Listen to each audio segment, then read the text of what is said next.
சங்கீதம் 31 அதிகாரம் 19 வசனத்தை வாசிக்கலாம். உமக்கு பயந்தவர்களுக்கும் மனுபுத்திரருக்கு முன்பாக உம்மை நம்புகிறவர்களுக்கும் நீர் உண்டு பண்ணி வைத்திருக்கிற உம்முடைய நன்மை எவ்வளவு பெரிதாயிருக்கிறது. உமக்கு பயந்தவர்களுக்கும் மனுபுத்திரருக்கு முன்பாக உம்மை நம்புகிறவர்களுக்கும் நீர் உண்டு பண்ணி வைத்திருக்கிற நன்மை எவ்வளவு பெரிதாய் இருக்கிறது. அதாவது நீர் ஏற்கனவே ஆயத்தம் செய்து வைத்திருக்கிற நன்மை எவ்வளவு பெரிதாய் இருக்கிறது. தேவனுக்கு பயந்தவர்களுக்கும் மனிதர்களுக்கு முன்பாக அவரை நம்புகிறவர்களுக்கும் ஆண்டவர் ஏற்கனவே நிறைய ஆசீர்வாதங்களை ஆயத்தம் பண்ணிவிட்டார். ஒரு குழந்தை பிறந்த பின்பு அந்த குழந்தையை படிக்க வைத்து எதிர்காலத்தில் இந்த பிள்ளை எப்படி வர வேண்டும் என்று நாம் ஆசைப்படுவோம். டாக்டராக வரணும், இன்ஜினியராக வரணும். ஒருவேளை நம்முடைய ஆசைக்கு ஏற்றபடி பிள்ளை படிக்காட்டா அந்த பிள்ளைய உண்டு இல்லைன்னு பண்ணிடுவோம். நம்மளால் சாதிக்க முடியாத நம்ம பிள்ளைங்க சாதிக்கணும்னு சொல்லி அந்த பிள்ளைகளை உயிரை எடுத்துருவோம். அதனால் உங்கள் ஆசைகளை பிள்ளைகளுக்குள்ளே திணிக்காதீங்க. உங்கள் பிள்ளைகளுக்குன்னு கர்த்தர் ஒரு எதிர்காலத்தை ஆயத்தம் பண்ணி வைத்திருக்கிறார். ஆமென். அநேக நேரங்களில் பார்க்கும் பொழுது தங்களுடைய வாழ்க்கையில் எதை சாதிக்க முடியவில்லையோ அதையெல்லாம் நான் தான் இப்படி வரலை, என் பிள்ளையாவது வரட்டுன்ட்டு அந்த பிள்ளைகளை போட்டு உண்டு இல்லைன்னு பண்ணி ஏண்டா படிக்கிறோங்கிற அளவுக்கு பிள்ளைகள் வெறுப்படைய ஆரம்பிச்சிடறாங்க. பிள்ளைகளுக்கென்று ஒரு எதிர்காலத்தை கர்த்தர் வைத்திருக்கிறார். ஆமென் சொல்லுவோமா? உங்கள் அப்பா அம்மா யாரும் உங்களை அப்படி நிர்பந்தம் பண்ணலை. உங்கள் தாய் தகப்பன் உங்களை நிர்பந்தம் பண்ணாமல் இருக்கும் பொழுது நீங்கள் உங்கள் பிள்ளைகளை என்ன செய்யக்கூடாது? நிர்பந்தம் பண்ணக்கூடாது. அந்த பிள்ளைகளுக்கென்று ஆண்டவர் ஒரு எதிர்காலத்தை வைத்திருக்கிறார். அந்த எதிர்காலம் என்ன என்பதை பிள்ளைகள் தேவனோடு பழகி தேவனோடு ஜெபம் பண்ணி அவர்கள் கண்டுபிடிக்க வேண்டும். அவர்களுக்கு ஆண்டவர் தான் வைத்திருக்கிற ஆசீர்வாதத்தை எதிர்காலத்தை ஆண்டவர் வெளிப்படுத்த சித்தம் உள்ளவராக இருக்கிறார். இங்கே சங்கீதத்தில் தாவீது சொல்கிறார், உமக்கு பயந்தவர்களுக்கும். கர்த்தருக்கு பயப்படுறதுன்னு என்னது? நடுங்கிறதா? இல்லை. கர்த்தருக்கு பயப்படுதல் என்பது கர்த்தருக்குரிய மரியாதையை செலுத்துதல். தீமை செய்வதற்கு பயம் வர வேண்டும், பாவம் செய்வதற்கு பயம் வர வேண்டும். அதுதான் கர்த்தருக்கு பயப்படுகிற பயம். ஒரு போலீஸ்காரரை பார்த்து பயப்படுற மாதிரியோ இல்லாட்டா ஒரு பெரிய ரவுடியை பார்த்து பயப்படுற மாதிரியோ அது அல்ல பயம். இது மரியாதை கலந்த பயம். ஆண்டவருக்கு நாம் வைத்திருக்கிற மரியாதை, அந்த மரியாதை கலந்த பயம். ஒரு மேல் அதிகாரி ஒருவர் இருக்கிறார் என்றால் அவருக்கு நாம் மரியாதை செலுத்துவோம் என்றால் அவர் இருக்கும் பொழுது கால் மேல் கால் போட்டு உட்கார மாட்டோம். ஏனென்றால் அவருக்கு மரியாதை செலுத்துகிறோம். அதை போல தான் ஆண்டவர் சொல்கிறார், நான் உன் தெய்வம், நான் உன் தகப்பன், நான் உன் மணவாளன், ஆனால் உன்னை விட பெரியவர், நான் உயர்ந்தவர், நான் சிறந்தவர், நான் மேன்மைக்குரியவர், எனவே நீ எனக்குரிய மரியாதையை தர வேண்டும் என்று சொல்கிறார்.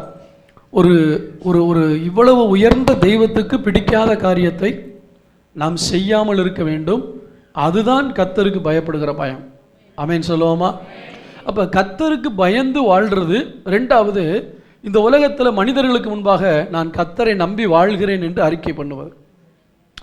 நான் ஆண்டவரை தான் நம்பியிருக்கேன், எல்லாத்துக்குமே ஆண்டவர் தான் எனக்கு. இப்போ நீங்கள் மற்றவங்க முன்னாடி இதை சொல்ல நீங்கள் என்ன பண்ணுறீங்கன்னா மனுபுத்திரருக்கு முன்பாக அவரை நம்புகிறீர்கள். தேவனுக்கு பயந்து வாழணும். மனுபுத்திரருக்கு முன்பாக, அதாவது மனுஷங்களுக்கு முன்பாக அவரை நம்பித்தான் நான் வாழ்கிறேங்கிறது மற்றவங்களுக்கு தெரியணும். அப்படி நீங்கள் வாழும்போது ஆண்டவர் சொல்றார், இப்படிப்பட்டவங்களுக்கு நான் ஏற்கனவே எல்லாத்தையும் ஆயத்தம் பண்ணி வச்சிட்டேன். ஆண்டவரை பொறுத்த அளவுக்கு இனிமேல் தான் எல்லாம் ஆயத்தம் பண்ண வேண்டும் என்று அல்ல, நமக்கு வேண்டிய அத்தனையும் அவர் ஆயத்தம் செய்து விட்டார். ஆனால் நாம் தான் அதை என்ன செய்ய வேண்டும்? சுதந்திரிக்க வேண்டி ஆண்டவர் நம்மை அழைக்கிறார். கர்த்தருக்கு ஸ்தோத்திரம். ஒரு மனிதனை ரட்சிக்கும் போதே அவனுக்கு தேவையான அனைத்தையும் ஆண்டவர் ஆயத்தம் செய்து வைத்து விடுகிறார். அந்தந்த நேரத்தில் அந்தந்த தேதியில் நாம் எப்போ எது தேவையோ அதை சுதந்திரிப்பதற்கு ஆண்டவர் எல்லாவற்றையும் வைத்திருக்கிறார். ஆனால் நாம் மற்றவர்களை பார்த்து அவங்களோட கம்பேர் பண்ணி அவங்களுக்கு இருக்கிறது போல எனக்கு இல்லையே, அவங்களுக்கெல்லாம் சீக்கிரம் கிடைச்சிருச்சு எனக்கு கிடைக்கலையே என்று மற்றவர்களோடு நம்மை ஒப்பிடக்கூடாது. நமக்கு வைத்திருக்கிற ஆசீர்வாதத்தை நாம் ஆண்டவர் மேல் இருக்கிற அன்பினாலும் பயத்தினாலும் பெற்றுக்கொள்ள வேண்டும். இதை நீங்கள் பிராக்டிஸ் பண்ணும் பொழுது ஆண்டவர் வைத்திருக்கிற ஆசீர்வாதங்களை நீங்கள் பெற்றுக்கொள்ள முடியும். நான் ஏற்கனவே அடிக்கடி சொல்லுகிற ஒரு வார்த்தை, நாம் காணாததை நம்ப கற்றுக்கொள்ள வேண்டும். நான் இலங்கைக்கு போவதற்கு முன்பாக காணாத எச்சரிப்பை குறித்து பேசினேன், நோவாவுடைய வாழ்க்கையிலிருந்து. அப்படி தானே? எத்தனை பேருக்கு ஞாபகம் இருக்கு? காணாததை குறித்து எச்சரிப்பு பெற்று அவன் தேவனிடத்தில் பயபக்தி உள்ளவனாகி தன் குடும்பத்தை ரட்சிக்க பேழையை உண்டு பண்ணினான் என்று பார்த்தோம். ஆனால் தேவன் நமக்கு காணாத எச்சரிப்பு மட்டுமல்ல, காணாத ஆசீர்வாதங்களையும் கர்த்தர் வைத்திருக்கிறார். நம்முடைய கண்கள் காணவில்லை, ஆனால் அந்த ஆசீர்வாதத்தை நாம் நம்ப வேண்டும். 1 கொரிந்தியரின் புத்தகத்தில் வேதம் சொல்லுகிறது, தேவன் தம்மிடத்தில் அன்பு கூறுகிறவர்களுக்கு ஆயத்தம் பண்ணினவைகளை கண்கள் காணவில்லை, காதுகள் கேட்கவில்லை, அவைகள் இருதயத்தில் தோன்றவும் இல்லை. கேட்டீங்களா? ஆயத்தம் பண்ணி வைத்திருக்கிறார். எல்லாருக்கும் ஆண்டவர் தம்மிடத்தில் அன்பு கூறுகிறவர்கள், தன்னை நேசிக்கிறவர்கள். ஆண்டவரை நேசிச்சா பாவம் செய்ய மாட்டோம், அப்படி தானே? யாரையாவது அதிகமாக நீங்கள் நேசிச்சிங்கன்னா அவங்க மனசு கஷ்டப்படும்படி நீங்கள் நடந்து கொள்ள மாட்டீங்க. அப்போ ஆண்டவர் அதிகமாக நேசித்தால் அவர் மனசு கஷ்டப்படும்படி நம்ம நடந்து கொள்ள மாட்டோம். இதுதான் விஷயம். அப்படி ஆண்டவரை நேசிக்கிறவர்களுக்காக ஆண்டவர் எல்லாவற்றையும் ஆயத்தம் செய்து வைத்திருக்கிறார். அது என் கண்ணு காணலை, ஆனால் அந்த காணாத ஒன்றை நான் என்ன செய்ய வேண்டும்? நம்ப வேண்டும். கண்கள் காணாதவற்றை நாம் என்ன செய்ய வேண்டும்? நம்ப வேண்டும். ஆனால் நமக்கு எப்போவுமே எப்படி பழகிடுச்சு தெரியுமா? எதை பார்க்குறோமோ அதைத்தான் நம்புகிறோம். நம்முடைய கண்கள் எதை பார்க்கிறதோ அதுதான் உண்மை என்று நாம் நம்புகிறோம். ஆனால் ஆண்டவர் தான் நேசிக்கிற அல்லது தன்னை நேசிக்கிற பிள்ளைகளுக்கு காணாத ஒன்றை ஆண்டவர் வைத்திருக்கிறார். அந்த காணாதவற்றை நாம் அடைவதற்கு நமக்கு கொஞ்சம் பொறுமை தேவை. ஆனால் அவசரப்படக்கூடாது. காணாத ஆசீர்வாதங்களை பெறுவதற்கு பொறுமை தேவை அப்படின்னு வசனம் இருக்குதா? எடுத்து வாசிங்க. ரோமர் 8ஆம் அதிகாரம் 25ஆம் வசனத்தை வாசிக்கலாம். நாம் காணாததை நம்பினோமாகில் அது வருகிறதற்கு பொறுமையோடு காத்திருப்போம். ஒரு அல்லேலூயா சத்தமா சொல்லுவோமா? காணாத ஒன்றை என் தேவன் எனக்கு வைத்திருக்கிறார் என்பதை நான் உண்மை என்று நம்ப முடியுமானால் அது வருகிறதற்கு நான் பொறுமையோடு கூட காத்திருப்பேன். ஆனால் நாம் காண்கிறதைத்தான் நம்பி பயப்படுகிறோம். காண்கிற ஆபத்து, காண்கிற வியாதி, காண்கிற போராட்டம், காண்கிறதான குழப்பங்கள், இதை பார்த்து பயப்படுகிறோம். எஸ்தரின் புத்தகம் 7ஆம் அதிகாரம் 10ஆம் வசனத்தில் அங்கே ஆமான் மொர்தெகாய்க்கு ஒரு தூக்கு மரத்தை செய்து வைத்திருக்கிறான். இது காணக்கூடிய அளவிலே இருந்தது.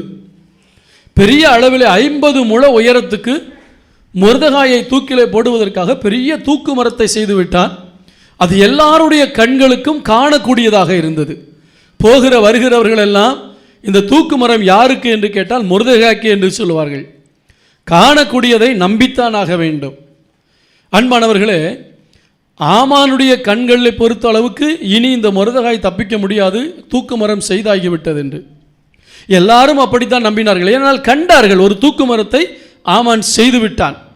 ஆமான் ராஜாட்ட போய் எதை கேட்டாலும் ராஜா மாட்டேன்னு சொல்ல மாட்டார். அதனால மொர்தெகாயினுடைய முடிவு இந்த தூக்கு மரம் தான் என்று நம்பினார்கள். ஆனால் ஆண்டவர் இந்த மொர்தெகாய்க்கு காணாத ஒரு சிங்காசனத்தை வச்சிருந்தார். எது நடந்தது? கண்ட தூக்கு மரம் நிறைவேறிற்றா? காணாத சிங்காசனம் கிடைத்ததா? காணாத சிங்காசனம். மொர்தெகாய்க்கு தெரியும் ஆண்டவர் ஒரு நாளும் கைவிட மாட்டார் என்று. எனவே அன்பான கர்த்தருடைய பிள்ளைகளே, உங்கள் கண்கள் காண்கிற காரியத்தை கண்டு பயப்படாதிருங்கள். சூழ்நிலைகள் வித்தியாசமாக இருக்கலாம், மனிதர்கள் உங்களுக்கு விரோதமாக எழும்பலாம், சில காரியங்கள் உங்களை பயமுறுத்தலாம். பார்க்கிறதை நீங்கள் கண்டு பயப்பட வேண்டாம். நீங்கள் காணாத ஒன்றை கர்த்தர் உங்களுக்காக வைத்திருக்கிறார். அதை நீங்கள் நம்ப வேண்டும். அதை நம்பினால் அதற்காக பொறுமையோடு கூட நீங்கள் காத்திருக்க வேண்டும். கர்த்தர் அதைத்தான் எதிர்பார்க்கிறார். ஆமென் சொல்லுவோமா? இந்த மொர்தெகாய்க்கு தீமையை ஆயத்தப்படுத்தி வைத்தான் இந்த ஆமான். ஆனால் ஆண்டவர் அவனுக்கு ஒரு நன்மையை ஏற்படுத்தி வைத்திருந்தார். அந்த நன்மை தான் உயர்வு என்கிற நன்மை. நன்மை அப்படின்னு சொல்லும்பொழுது அந்த நன்மை என்றால் என்ன? அது உங்களுடைய பதவி உயர்வாக இருக்கலாம், உங்கள் சம்பள உயர்வாக இருக்கலாம், ஒரு சொந்த வீடாக இருக்கலாம், வாகனமாக இருக்கலாம், அல்லது உங்களுடைய ஆசீர்வாதமாக, எது இந்த உலகத்திலே நமக்கு தேவையோ அதுதான் நன்மை. பிசாசிடத்திலிருந்து வரக்கூடியதெல்லாம் தீமைகள். ஆனால் ஆண்டவர் தம்முடைய பிள்ளைகளுக்கு தீமையை உண்டு பண்ணவில்லை, நன்மைகளை அவர் உண்டு பண்ணி வைத்திருக்கிறார். ஒரு அல்லேலூயா சொல்லுவோமா? அல்லேலூயா. கர்த்தருக்கு ஸ்தோத்திரம் உண்டாதாக. யோசேப்பினுடைய வாழ்க்கையிலிருந்து சில காரியங்களை நான் உங்களுக்கு சொல்லி கடந்து செல்ல விரும்புகிறேன். யோசேப்பு சிறுபிள்ளையாக இருக்கும் பொழுது ஆண்டவர் அவன் புரிந்து கொள்ளக்கூடிய விதத்தில் அவனுடைய எதிர்காலத்தை அவனுக்கு காட்டினார். ஏன் அவனுக்கு காட்டினார்? ஆயத்தம் பண்ணினவைகளை கண்கள் காணவில்லையே, காதுகள் கேட்கவில்லையே, இருதயத்தில் தோன்றவில்லையே, எப்படி இவனுக்கு தெரிந்தது? ஆனால் கொரிந்தியரின் புத்தகத்தில் அடுத்த வசனத்தில் வாசிக்கிறோம், தேவன் நமக்கோ அவைகளை தம்முடைய ஆவியினால் வெளிப்படுத்தினார் என்று சொல்லப்பட்டிருக்கிறது. உலக மனிதனை பொறுத்தளவுக்கு அல்லது பரிசுத்த ஆவியை பெறாதவர்களை பொறுத்தளவுக்கு காண்கிறதைத்தான் நம்புவார்கள். ஆனால் தேவனை நேசிக்கிற பிள்ளைகள், பரிசுத்த ஆவியின் அபிஷேகத்தை பெற்ற பிள்ளைகளுக்கு அந்த காணாதவற்றை ஆவியிலே அறியக்கூடிய கிருபைகளை தேவன் கொடுக்கிறார். ஆவியில உணரக்கூடிய கிருபைகளை கொடுக்கிறார். அந்த உணர்வது இந்த மாம்ச கண்கள் காணவில்லை, ஆனால் இருதய கண்கள் காண்கிறது. அது சொப்பனத்தின் மூலமாக கர்த்தர் வெளிப்படுத்தலாம், தரிசனத்தின் மூலமாய் வெளிப்படுத்தலாம். நம்முடைய சபையை குறித்து அநேகருக்கு கர்த்தர் தரிசனத்தின் மூலம் வெளிப்படுத்துகிறார், சொப்பனத்தின் மூலம் வெளிப்படுத்துகிறார். அவைகள் காணாதவைகள், ஆனால் அவைகளை நம்ப வேண்டும். காணாதவைகளை நம்பும் போதுதான் அது நடைபெற ஆரம்பிக்கும். இந்த யோசேப்பு சிறுவனாக இருக்கும் பொழுது அவன் கடைசி பிள்ளைக்கு முதல் பிள்ளை. பல வர்ண அங்கியை அப்பா அவனுக்கு கொடுத்தார். எனவே அண்ணன்மாரெல்லாம் அவன் மேல் பொறாமை கொண்டார்கள். ஆனாலும் அப்பாவுக்கு பிரியமாய் வாழ்ந்தான். ஒரு நாள் ஆண்டவர் அவனுக்கு அவனுடைய எதிர்காலத்தை குறித்த வெளிப்பாட்டை கொடுத்தார். அவன் மாம்ச கண்களில் பார்க்கவில்லை, சொப்பனமாய் கண்டான், ஆவியிலே அதை உணர்ந்து கொண்டான்.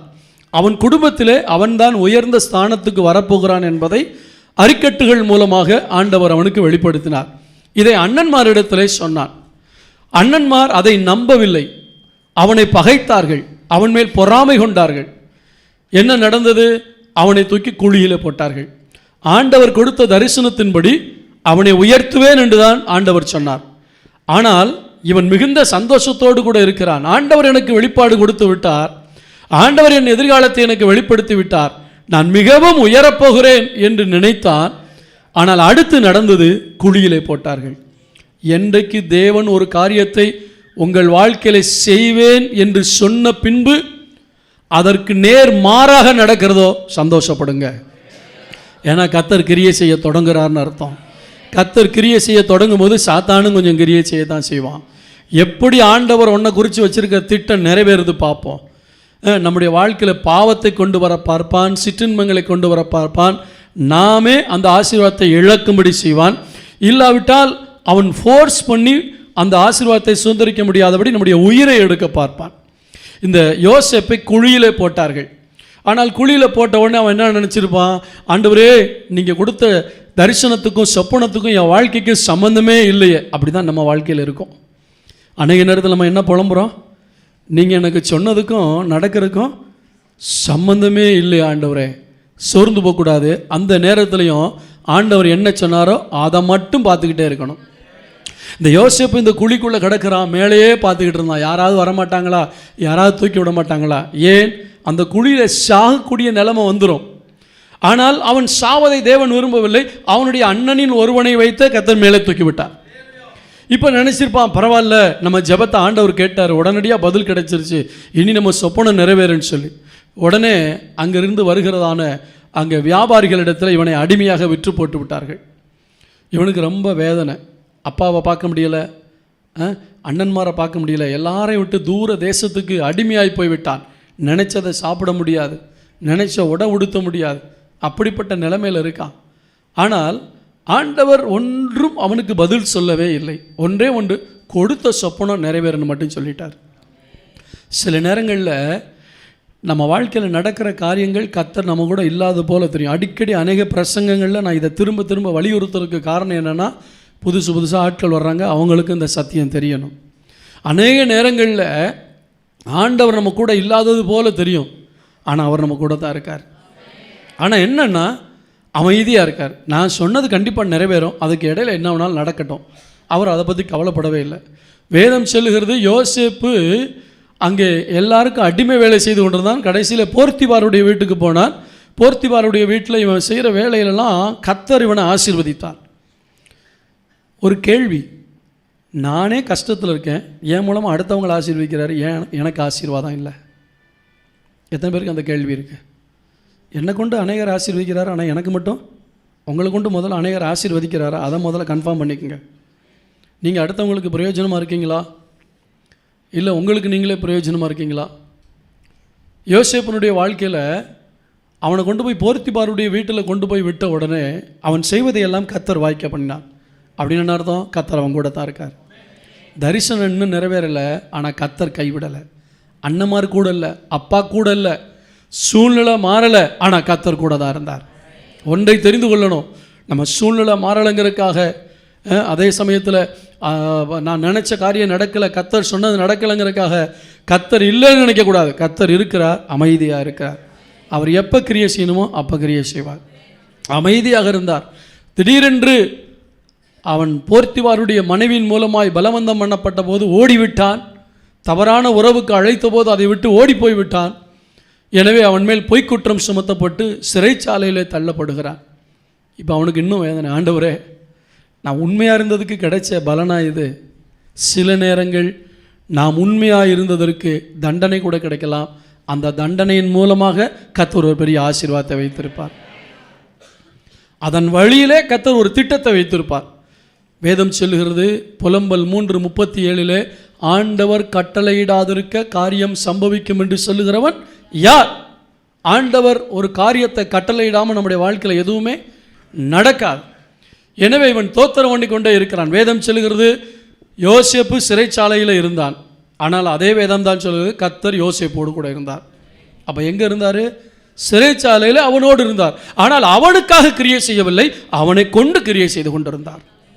ஊழியக்காரங்களுடைய வாழ்க்கையில் அநேக நேரத்தில் அப்படித்தான். எங்களை கொண்டு அநேகர் கிரியை செய்வார், ஆனால் எங்களுக்கு கிரியை செய்ய மாட்டார். அல்லேலூயா. அது ஒரு நாள் வரும், அந்த நேரத்தில் மொத்தமாக வட்டி முதலுமா செய்வார். நம்மை கொண்டு கிரியை நடப்பிப்பார், ஆனால் நமக்கு ஒன்றும் செய்ய மாட்டார். அப்படிங்கிற மாதிரி பாதையில் தான் நம்ம கடந்து செல்லணும். இவன் செய்கிறதெல்லாம் வாய்க்க பண்ணுகிறார் ஆண்டவர். சிறைச்சாலையில் கொண்டு போட்டாங்க, அங்கே சூப்பர்வைசராக மாற்றிட்டாங்க. ஆனால் இவன் எதை செஞ்சாலும் இவன் உருப்படியாக இருக்குது அப்படின்னு அந்த சிறைச்சாலையில் கிடக்கிறான். இந்த நேரத்திலெல்லாம் அவன் திட மனசாக இருந்ததுக்கு ஒரே காரணம் என்ன தெரியுமா? காண்கிற சிறைச்சாலையை நம்பவில்லை, காண்கிற பொய்க்குற்றத்தை நம்பவில்லை, காண்கிற வேதனை நம்பவில்லை, காணாத அந்த தரிசனத்தை அவன் நம்பினான். தேவன் கொடுத்த அந்த தரிசனம் என்னைக்கா இருந்தாலும் என் வாழ்க்கையில் நிறைவேறும். அந்த காணாததை நம்பினபடினால்தான் காண்கிற நெகட்டிவான சூழ்நிலைகளை, நெகட்டிவான மனுஷர்களை அவனால் சந்திக்க முடிந்தது, ஏற்றுக்கொள்ள முடிந்தது. அநேக நேரங்களில் ஏன் சூழ்நிலைகளை நம்மளால் தைரியமாக எதிர்கொள்ள முடியலை? காணாததை நம்பவில்லை. இதுதான் உண்மையோ என்று நாம் நினைத்து விடுகிறோம். ஆனால் காணாத கர்த்தர் கொடுத்த தரிசனத்தை நம்பி வாழ்வோமானால் இதெல்லாம் தற்காலிகம் என்கிற உணர்வு நமக்கு வரும். அதை பெரிதுபடுத்த மாட்டோம். அது என்னை ஒன்றும் செய்ய முடியாது என்று நம்பி நாம் வாழ்வோம். யோசேப்பினுடைய வாழ்க்கையில் எப்படிதான்? யோசேப்பை பற்றி பிரசங்கம் பண்ணால் நாள் முழுசும் பிரசங்கம் பண்ணிக்கிட்டே இருக்கலாம். அவன் சிறைச்சாலையில் வேதனையோடு இருக்கிறான். அடிக்கடி அப்பா நினைவு வந்திருக்கலாம், குடும்ப நினைவு வந்திருக்கலாம், அண்ணன்மாரை நினைச்சு கோபப்பட்டிருக்கலாம். இப்படி நான் சிறையிலே வாடுகிறேனே என்று சொல்லி ஆரம்பத்தில் சிறைச்சாலையில் வரிசையில் நின்று தான் கூழோ களியோ சோறோ வாங்கணும். அங்கே என்ன கொடுத்தாங்கன்னு தெரியாது. ஆனால் அவனும் வரிசையில் நின்று தான் வாங்குகிறான். கையேந்தி சாப்பாடு வாங்க வேண்டிய நிலைமை வந்தது. ஆனால் அப்பா வீட்டில் இருக்கும் பொழுது சாப்பிட பாங்க அப்படின்னு கூப்பிடுவாங்க, போய் உட்காந்து சாப்பிடுவான். இப்போ சாப்பாடு கொடுங்கன்னு கேட்க வேண்டியிருக்கு. ஒருவேளை உன்னுடைய வாழ்க்கையில் சாப்பாட்டுக்கு கூட அடுத்தவங்களை நம்பி வாழ வேண்டிய சூழ்நிலை இருக்கே என்கிற கண்ணீரோடு வந்திருக்கலாம். கவலைப்படாது, இதுதான் உன் வாழ்க்கையில் கர்த்தர் நடத்துகிற பாதை. அந்த சூழ்நிலையிலே அவன் ஆண்டவரை பார்த்தான், ஆண்டவருடைய தரிசனத்தை பார்த்தான். இதுதான் நடக்கும், ஏனென்றால் நான் காணாததை நம்புகிறேன் என்று சொல்லி வாழ்ந்தான். அதனால் அவனுக்குள்ளே சந்தோஷம் இருந்தது. ஆமீன் சொல்லுவோமா? எந்த இடத்துல யோசேப்பு துக்கமாக இருந்தான்னு பைபிளில் போடவே இல்லை. ஆண்டவர்கிட்ட கேள்வி கேட்டான்னு பைபிளில் போடவே இல்லை. யோசேப்பு ஆண்டவர்கிட்ட என்ன செய்யலை? கேள்வி கேட்கவே இல்லை. ஏன் கேள்வி கேட்கலன்னா அவனுக்கு தெரியும் அழைத்தவர் உண்மையுள்ளவர், தரிசனம் கொடுத்தவர் உண்மையுள்ளவர், அவர் கண்டிப்பாய் சொன்னதை செய்வார், சொன்னதை செய்யாமல் என்னை கைவிட மாட்டார் என்கிற உறுதி அவனுக்குள்ள இருந்தது. எனவேதான் அமைதியா இருந்தான். சிறைச்சாலையில் கொண்டு போனாங்க, அங்கே சூப்பர்வைசராக போட்டாங்க, தோத்துறோம். ஆனாலும் கர்த்தர் கூட இருந்தார். நல்லா கவனிங்க, அவனுடைய சூழ்நிலை மாறலை, ஆனால் அந்த வேதனையான சூழ்நிலையில் தேவ பிரசன்னத்தை உணர்ந்து கொண்டிருந்தான். நம்மளை அநேக நேரத்தில் காப்பாற்றுறது தெரியுமா? தேவ பிரசன்னம். நிறைய வேதனையான சூழ்நிலை வரும், நிறைய போராட்டமான சூழ்நிலை வரும், தேவைகள், பிரச்சனைகள், போராட்டம் எல்லாம் இருக்கும். ஆனால் ஜெபிக்க உட்காந்தா நிறைவா தேவ பிரசன்னம் இருக்கும். எத்தனை பேர் உணர்ந்திருக்கீங்க? அப்படிப்பட்டவங்க கரங்களை தட்டி கர்த்தருடைய நாமத்தை மகிமைப்படுத்துங்களேன். அவனுக்கு அது போதும். என்ன போதும்? தேவ பிரசன்னம் போதும். சூழ்நிலை எப்படி இருந்தாலும் கவலை இல்லை.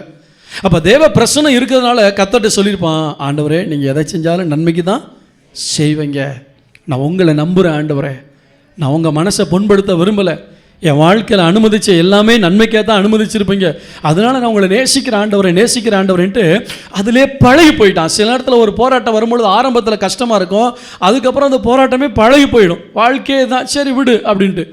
ஆனால் திடீர்னு தான் அற்புதம் நடக்கும். இப்போ 2 பேர் சிறைச்சாலையில் வேதனையோடு உட்காந்துருக்காங்க. ராஜாவுடைய அரண்மனையில் பானபாத்திரக்காரனாக இருந்தவனும் சுயம்பாகியின் தலைவனும் 2 பேர் வேதனையோடு உட்காந்துருக்காங்க. இவன் போய் அவங்கள பார்த்து கேட்குறான், ஏன் வேதனையாக இருக்கீங்க, உங்கள் முகத்தில் ஏன் துக்கம் இருக்குன்னு. தெய்வ பிள்ளையை ஒன்றை தெரிந்து கொள்ள வேண்டும், நம்ம சூழ்நிலை மாறாமல் இருக்கலாம், நம்ம பிரச்சனை தீராமல் இருக்கலாம், ஆனால் நம்மளை சுற்றிலும் வாழ்கிறவருடைய முகத்தில் இருக்கிற சோகங்கள், துன்பங்களை நீக்குவதற்குரிய கிருபைகளை கர்த்தர் உங்களுக்கு கொடுத்து வைத்திருக்கிறார். இவனுக்குள்ளே இருந்த வல்லமை மாறலை, இவனுக்குள்ளே இருந்த கிருபை மாறலை, எல்லாம் இருக்குது. என்ன ஆண்டவர் சொன்னபடி இன்னும் நடக்கலை. கர்த்தரும் கூட இருக்காரு, கிருபையும் கூட இருக்குது. சூழ்நிலை தான் வித்தியாசமாக இருக்குது. ஆமாம், வேற என்ன குறைச்சல்? ஜனங்கள் இதை புரிஞ்சுக்கிறணும். ஆண்டவர்கிட்ட நம்ம போராடக்கூடாது, ஆண்டவர்கிட்ட கேள்வி கேட்கக்கூடாது. என் கூட இருக்கார், ஜெபிக்கும் போது தேவ பிரசனம் இருக்கா, தோத்துறோம்.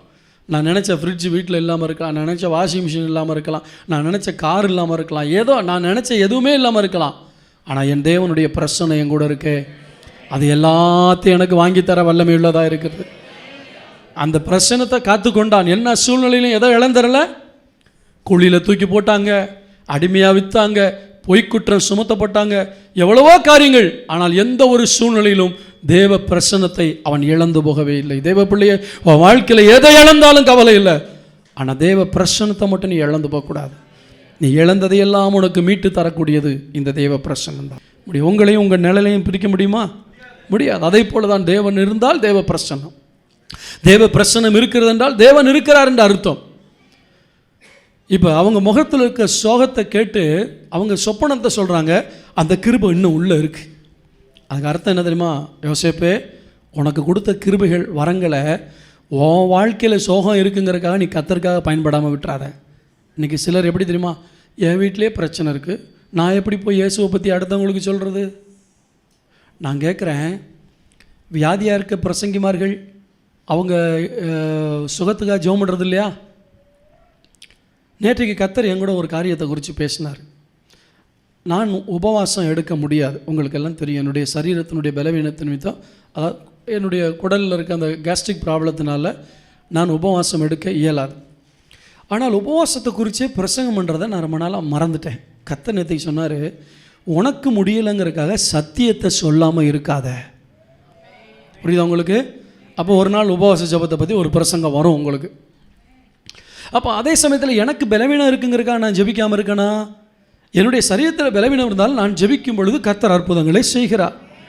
அப்போ அதே போல தான் என் வாழ்க்கையில் சோகம் இருந்தாலும், என் வாழ்க்கையில் பிரச்சனை இருந்தாலும், தேவை இருந்தாலும், கர்த்தர் எனக்கு கொடுத்துருக்கிற கிருபைகளை நான் பயன்படுத்தணுமே தவிர என் சூழ்நிலையை பார்த்து பார்த்து பார்த்து நான் ஊழியம் செய்யாமல் விடக்கூடாது.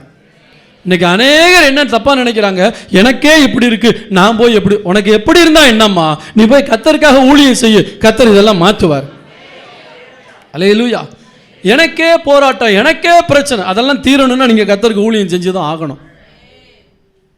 இன்றைக்கி அநேகர் சாக்கு போக்கு சொல்கிறது. சிலர் ஊழியத்தை பற்றி கவலைப்படவே மாட்டாங்க. நான் பார்த்துட்டேன், 20 வருஷமாக போராட நாட்டில் விட்டேன். இந்த கை கழுவி விடுவாங்கள்ல, அந்த மாதிரி கை கழுவி விட்டேன். இவங்களாம் எனக்கு கூப்பிடக்கூடாது, வர்றாங்க போகிறாங்க, ரைட். ஊழியத்துக்கு வராதவங்களை பற்றி நான் கவலைப்படவே இல்லை. ஆனால் வந்தும் பிரச்சனை போராட்டம்னு பின்வாங்கி போயிருக்கீங்களா? உங்களுக்கு நான் பிரசங்கம் பண்ணிக்கிட்டு இருக்கேன். கண்டிப்பாக எழும்பி பிரகாசிங்க. உங்கள் வாழ்க்கையில் எவ்வளவு சோகம் இருந்தாலும், எவ்வளவு சோதனை இருந்தாலும், பிரச்சனை இருந்தால், சிலருடைய செழிப்பே என்ன, என் வீட்டிலே எப்படி இருக்குது, நான் என்னத்தை போய் சொல்லு, என்னத்தையாவது போய் சொல்லு, கர்த்தர் கிரியை செய்வார். அல்லேலூயா. இயேசு ரட்சிக்கிறார்னு சொல்லு. உங்கள் வீட்டிலே எப்படி இருக்கு, அது எங்கள் வீட்டில் இருக்குது தெரியும், கர்த்தர் மாற்றுவார். ஆனால் எனக்குள்ள தேவ சமாதானம் இருக்குது. யோசேப்பு சூழ்நிலை தான் சரியில்லை, ஆனால் உள்ளத்தில் சந்தோஷம், உள்ளத்தில் தேவ பிரசன்னம். அதோடு கூட அவன் வாழ்ந்தான், ஊழியத்தை செய்தான். என்ன, அவங்க 2 பேருக்கும் வியாக்கியானம் சொன்னான். சொல்லிட்டு ஒரு காரியத்தை சொல்கிறான். பானபாத்திரக்கார தலைவன்ட்ட, தயவுசெய்து என்னை நினச்சிக்க, ராஜாட்ட ரெக்கமெண்ட் பண்ணு, இந்த இடத்துக்கு வர்றதுக்கு நான் ஒரு தப்பும் பண்ணலை. போர்த்திபாருடைய மனைவிட்ட நான் தப்பாக நினைக்கல, அவள் தான் என்னை வம்புக்கு இழுத்தா, நான் ஓடி வந்துட்டேன். இதை ராஜாட்ட சொல்லி என்னை இங்கேருந்து வெளியே கொண்டு வந்துடுன்னு அவன்கிட்ட கொஞ்சம் கெஞ்சிறான். ஆனால் அவன் மறந்துட்டான். சொல்லுங்கள், யார் மறக்க வச்சது? ஏன் மறக்க வைத்தார்? சொல்லுங்கள். ஏற்கனவே இதை பற்றி நான் பிரசங்கம் பண்ணியிருக்கேன்.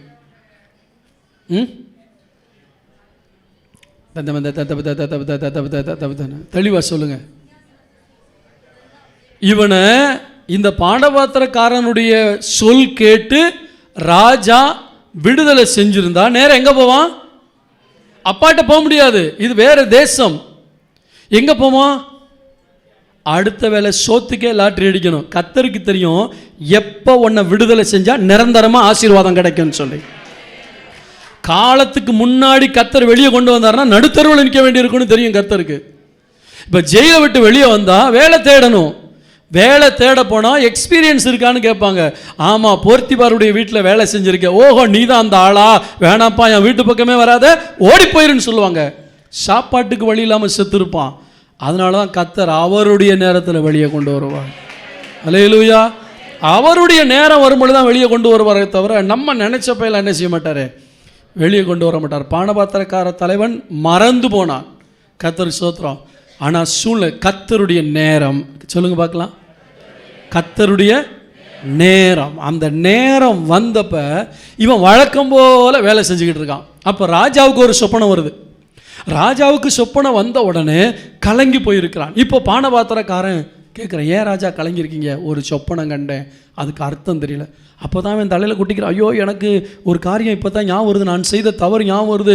அங்கே ஒருத்தன் ஜெயிலில் இருக்கான், அவன் அர்த்தமெல்லாம் சொல்ல. நல்லா கவனிங்க, எங்கே கொண்டு போய் நம்மளை கனெக்ட் பண்ணணுமோ அந்த சூழ்நிலை வர்ற வரைக்கும் நம்ம எங்கேயோ ஒரு மூலையில் கர்த்தர் போட்டிருப்பார். நம்மளை சரியாக அறிந்த ஒரு ஆளை சந்திக்கிற வரைக்கும் நம்மளை புரிந்து கொள்ளாத அநேகர் மத்தியில் தான் நம்ம வாழ வைப்பார். திரும்ப நான் சொல்கிறேன், நம்மளை சரியாக புரிந்து கொள்ளக்கூடிய ஒரு ஆளை சந்திக்கிற வரைக்கும் நம்மளை புரியாத அநேக மக்களோடு தான் நம்ம வாழ வேண்டி இருக்கிறது. அல்லேலூயா. இப்போ ராஜாட்ட சொல்கிறான், சொப்பனத்துக்கு அர்த்தம் சொல்லக்கூடிய ஒருத்தர் இருக்கான், அவனை கூட்டிகிட்டு வா. வழக்கம் போல் வேலை செய்யலாம். திடீர்னு கூப்பிட்றாங்க, வா. என்னப்பா? ராஜா அவனை கூப்பிட்றான். நான் ஒரு தப்பும் பண்ணலையே, ராஜா அவனை கூப்பிட்றாரு, வா. நேராக கூப்பிட்டு போகிறாங்க, ஷேவ் பண்ணுறாங்க. உனக்கு ஒன்றும் புரியல, தாடியும் கடிமா இருந்தான் சோகத்தில். உங்கள் தாடியெல்லாம் எடுபடக்கூடிய நாள் வரும். ஆமேன்னு சொல்லுவோமா? தாடி வச்சுருக்கேன் உங்களுக்கு சொல்லலை, சோக தாடி வச்சுருந்தா சொல்கிறேன். அல்லேலூயா, ஸ்தோத்திரம். அப்போ தாடியெல்லாம் அவனை ஷேவ் பண்ணுறாங்க, பைபிளில் போட்டிருக்கா இல்லையா? அவன் சவரம் செய்து கொண்டு வேறு வஸ்திரம் தரித்தான். உன் சிறையிருப்பின் வஸ்திரத்தை கர்த்தர் மாற்றக்கூடிய காலம் சீக்கிரத்தில் வரப்போகிறது. சிறையிருப்பின் வஸ்திரம் அப்பா வீட்டில் இருக்கும்போது பல வர்ண அங்கி. இப்போ ஜெயிலுக்கு போனால் எல்லாருக்கும் என்ன தான் உண்டு? ஒரே யூனிஃபார்ம். இந்த யூனிஃபார்மை பார்த்து பார்த்து சலிச்சு போயிருந்திருப்பான். இப்போ திடீர்னு கூப்பிட்டு போகிறாங்க, போனால் ஷேவ் பண்ணு அப்படிங்கிறாங்க. ஷேவ், அவனுக்கு செல்ஃப் சேவிங் பண்ண தெரிஞ்சா இல்லையான்னு தெரியல. ஒருவேளை சவரம் பண்ணுற ஒரு ஆளை கூப்பிட்டு வந்திருப்பாங்க, உட்கார வைக்கிறாங்க, சவரம் பண்ணி வர்றாங்க, முகத்தெல்லாம் பார்க்குறாங்க, தலையெல்லாம். ஏன்னா இவன் எங்கே போய் நிற்கணும்? ராஜாவுக்கு முன்னாடி. வேறு ட்ரெஸ் எல்லாம் கொண்டு வராங்க, அழகாக போட்டமே. இவனுக்கு ஒன்றுமே புரியல, என்ன நடக்குது. கர்த்தர் கிரியை செஞ்சார்னா என்ன நடக்குதுன்னே தெரியாது. அல்லேலூயா. கர்த்தர் கிரியை செய்ய ஆரம்பிச்சார்னா என்ன நடக்குதுன்னே தெரியாது. அவனை கிள்ளி பார்த்துப்பான், எனக்கு நடக்கிறது உண்மைதானா அப்படின்ட்டு. நேராக கொண்டு போய் ராஜா முன்னாடி நிற்கிறாங்க. இவனுக்கு அப்படியே நடுங்கிட்டு நிற்கிறான். என்ன, ஒரு சொப்பனம் கண்டேன், அர்த்தம் தெரியல. ஓஹோ, இப்போ இது வரைக்கும் இவனை நினச்சி கரைச்சி கொட்டியிருப்பான். படுவாபிப்பாய, நான் அவனுக்கு சொப்பனத்துக்கு அர்த்தம் சொன்னேன், என்னை மறந்துட்டான். எல்லாம் கவனிங்க, சில ஆட்களை கர்த்தர் மறக்க வைப்பார். ஆனால் அதே ஆட்களை வச்சு எந்த இடத்துல நினைக்கணுமோ அங்கே நினைக்க வைப்பார். மறக்க வைத்ததும் தேவன் தான், நினைக்க வைத்ததும் தெய்வம் தான். உங்கள்கிட்ட நன்மை பெற்ற யாராவது உங்களை மறந்துட்டாங்களா? கவலைப்படாதீங்க. கர்த்தர் அவர்களை நினைக்க வைக்க ஒரு நேரத்தை வைத்திருக்கிறார்.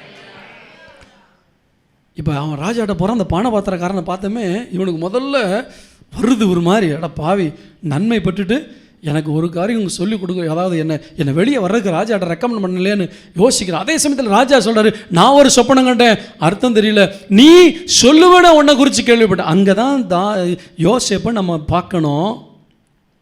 அந்த இடத்துல தான் யோசேப்பனுடைய ஸ்பெஷாலிட்டி என்னங்கிறத பார்க்கணும். என்ன தெரியுமா? நான் அல்ல, கர்த்தரே பார்வோனுக்கு மங்களகரமான உத்தரவு அருளுவாராக. உங்கள் திறமை, தாளந்து, கிருபை, வரம் எவ்வளவு இருந்தாலும் உங்களை தாழ்த்த கற்றுக்கிறணும். சில கிருபை பெற்றவங்க அடுத்தவங்களுக்கு கீழே வேலை செய்ய வரமாட்டாங்க. உங்களுக்கு எவ்வளவு திறமை தாளம் இருந்தாலும் சரி, அடுத்தவங்க நடத்துகிற ஜபத்தில் போய் உக்காந்தீங்கன்னா தான் உண்மையிலே நீங்கள் தாழ்மை உள்ளவங்கன்னு அர்த்தம். தனியாக செய்ய விட்டால் என்ன வேலை வேணாலும் செய்வாங்க, ஆனால் அடுத்தவங்களோட இணைஞ்சு கீழே உட்கார மாட்டாங்க. இவங்களை நடத்த சொன்னால் நடத்துவாங்க. ஆனால் நம்ம என்ன செய்யணும்? அடுத்தவங்க நடத்தினாலும் அதில் போய் உட்காரக்கூடிய கிருபை, அந்த தாழ்மை நமக்கு வரணும். அல்லையா சொல்லுவோமா? நம்ம லீடராக இருந்தால் எல்லாம் செய்யலாங்கிறது தான், அது அந்த ஸ்பிரிட் சரியில்லை. ஆமென், அல்லேலூயா. எந்த அளவுக்கு நம்மளை தாழ்த்த முடியுமோ அந்த அளவுக்கு நம்மளை தாழ்த்தணும். நீங்கள் சொல்கிறான் நான் அல்ல அப்படின்னு என்ன அர்த்தம்? இவன் சொன்னது யோசேப்பு தான் சொப்பனத்துக்கு அர்த்தம் சொல்லுவான்னு சொல்லி கூட்டிகிட்டு வரான். ஆனால் இங்கே வந்துமே சொல்லலாம், நான் இல்லைப்பா, எனக்குள்ள ஒரு தேவன் இருக்கார், அவர் தான் சொல்லுவார். அர்த்தத்தை சொல்கிறான், அதுக்குரிய விமோச்சனத்தையும் சொல்கிறான். அந்த பார்வோன் கண்ட சொப்பனத்தையும் சொல்கிறான், அந்த சொப்பனத்துக்கு அர்த்தத்தை சொல்லி அந்த சொப்பனத்தினுடைய விளைவுகள், அதுக்கு என்ன செய்யணும், சொல்யூஷன் என்ன, அதே அவன் சொல்கிறான். அப்போ ராஜா ஒரு காரியத்தை சொல்கிறான், இப்படி தேவ ஆவியை பெற்ற ஒன்றை போல என் தேசத்தில் வேறு ஒருத்தனுமே, சொல்லுங்க பார்க்கலாம். அதுக்கு முன்னாடி என்ன பேர் கிடச்சிருக்கோம்? உண்ட வீட்டுக்கு ரெண்டகம் பண்ணுகிற ஒன்றை போல துரோகி ஒருவனும் இல்லைன்னு சொன்ன அதே யோசேப்பை தான் பார்த்து சொல்கிறான், தேவ ஆவியை பெற்ற உன்னை போல வேறு ஒருவனும், எந்த இடத்தில் நீ குற்றம் சாட்டப்பட்டாயோ அதே இடத்துல கர்த்தர் உன் தலையை உயர்த்தி உன்னை ஆசீர்வதிக்க என் தேவன் வல்லவராயிருக்கிறார்.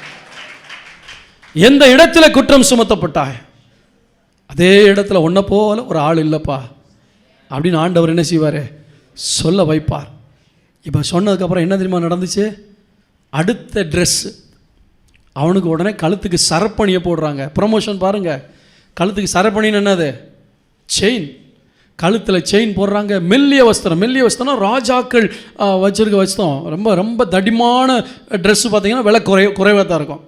கர்த்தர் ஸ்தோத்திரம். நல்ல கவனிங்க, இந்த மெல்லிய வஸ்திரங்கிறது நம்ம வாங்குறத விட ரொம்ப டிரான்ஸ்பரண்ட்டாக இருக்கும். ராஜாக்கள், பெரிய பெரிய ஆட்கள் போடுறது. நான் எதுக்கு இதை திரும்ப சொல்கிறேன்னா, இன்றைக்கி யாருக்கோ இந்த வார்த்தைகள் வருது, அதனால தான் நான் ஏற்கனவே பிரசங்கம் பண்ணதுன்னு சொன்னேன். திரும்ப திரும்ப இந்த வார்த்தைகள் கர்த்தர் கொடுத்து கொண்டிருக்கிறார். நல்ல கவனிங்க தேவ பிள்ளைகளே, கர்த்தர் நமக்கென்று ஒரு தரிசனத்தை கொடுக்கிறார். அது நம்முடைய மாம்ச கண்கள் காணாதது, ஆனால் காணக்கூடிய ஒரு நாளை கர்த்தர் வைத்திருக்கிறார். அதுவரை நாம் காண்கிற எல்லாமே நம்மை வேதனைப்படுத்தக்கூடியதாக இருக்கலாம், நம்மளை கண்ணீர் விட வைக்கக்கூடியதாக இருக்கலாம். அதை நம்பாதீங்க, காண்கிறத நம்பாதீங்க, காணாத தேவன் காட்டினதை நம்புங்க. இப்போ இவனுக்கு எல்லா பதவி உயர்வுகளையும் கொடுத்து வந்துட்டார். எதுக்கு தெரியுமா? நான் விஷயத்துக்கு வர்றேன். எடுத்த வசனம் என்னது? நன்மை கொடுக்கிற தெய்வம், நன்மை செய்கிற தெய்வம். இப்போ பாருங்கள், இப்போ மனுபுத்தருக்கு முன்பாக இவன் நம்பினானா? கர்த்தனை நம்பினான். தேவனுக்கு பயந்து வாழ்ந்தானா? பயந்து வாழ்ந்தான். ஏன்? போர்த்திபாருடைய மனைவியோடு பாவம் செய்யவில்லை, நான் கர்த்தருக்கு பயப்படுகிறவன் என்று சொன்னான். தேவனுக்கு பயந்து வாழ்ந்தான், கர்த்தரை நம்பி வாழ்ந்தான். அவன் எல்லாத்தையும் சொல்லியிருப்பான், என்னைக்கு நான் இந்த ஜெயிலில் இருக்கேன், ஆனால் ஒரு நாள் வரும் என் ஆண்டவர் என்னை உயர்த்துவார் பாரு, உயர்த்துவார் பாரு. உனக்கு கர்த்தர் கொடுத்த தரிசனத்தை நீ மற்றவங்கள்ட்ட அறிக்கை பண்ணிக்கிட்டே இருக்கணும். கர்த்தர் இதை சொல்லியிருக்காரு, இதை எனக்கு செய்வார். கர்த்தர் இந்த தரிசனத்தை காட்டியிருக்கிறார், எனக்கு செய்வார். இதான் மனுபுத்தருக்கு முன்பாக நம்புறது. எல்லாம் கேலி பண்ணியிருக்கலாம், கிண்டல் பண்ணியிருக்கலாம். நீ இருக்கிற நிலைமைக்கு நீ உயர போறியா? உங்கள் அப்பா அம்மாலாம் ஒன்றை நீ தலைவணங்க போகிறாங்களா? கேட்க ஆச்சரியமாக இருக்கும். ஆனால் அவன் அவதை நம்பினான். கர்த்தருக்கு ஸ்தோத்திரம். இப்போ பார்வோன் ராஜா, இந்த பாரு, சிங்காசனத்தில் மட்டும்தான் நான் உன்னை விட பெரிய ஆள், மற்றபடி எல்லா உரிமையும் உனக்கு தான் உண்டு, எல்லா அதிகாரமும். அன்றைக்கு 12 அரிக்கட்டுகள் தான் இவனை வணங்கும் என்று கண்டான். இன்னைக்கு உலகமே இவனுக்கு முன்பாக தலை வணங்குகிறது. அல்லேலூயா, சத்தமா சொல்லுங்களேன். உலகத்தின் சகல தேசங்களிலும் இருக்கிற ஜனங்கள் ஆகாரம் வாங்குவதற்காக யோசேப்பினிடத்தில் வந்தார்கள். ஒருவேளை சோத்துக்கு அடுத்தவங்கள்ட்ட கையேந்தி கியூல நின்னவனை கர்த்தர் உயர்த்தி இன்னைக்கு அவனை நோக்கி உலகமே கையேந்துபடியாக கர்த்தர் மாற்றினார். அதான் சொன்ன, இன்னைக்கு நீ சாப்பாட்டுக்கு அடுத்தவங்க கையேந்தி நிற்கலாம், ஆனா கர்த்தர் உன்னிடத்திலே அநேகர் கையேந்துபடியாக கர்த்தர் உன் நிலைமையை கர்த்தர் மாற்ற வல்லவராய் இருக்கிறார். அல்லேலூயா, அல்லேலூயா. கர்த்தருடைய பரிசுத்த நாமத்துக்கு மகிமை உண்டாதாக.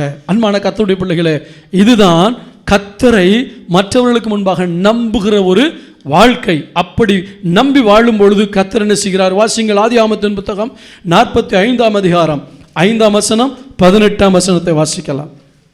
என்னை இவ்விடத்தில் வரும்படி விற்று போட்டதினால் நீங்கள் சஞ்சலப்பட வேண்டாம், அது உங்களுக்கு விசனமாய் இருக்கவும் வேண்டாம். ஜீவரட்சணை செய்யும்படிக்கு தேவன் என்னை உங்களுக்கு முன்னே அனுப்பினார். உங்கள் தகப்பனையும் உங்கள் குடும்பத்தாரையும் கூட்டிக் கொண்டு என்னிடத்தில் வாருங்கள், நான் உங்களுக்கு எகிப்து தேசத்தின் நன்மையை தருவேன். அல்லேலூயா.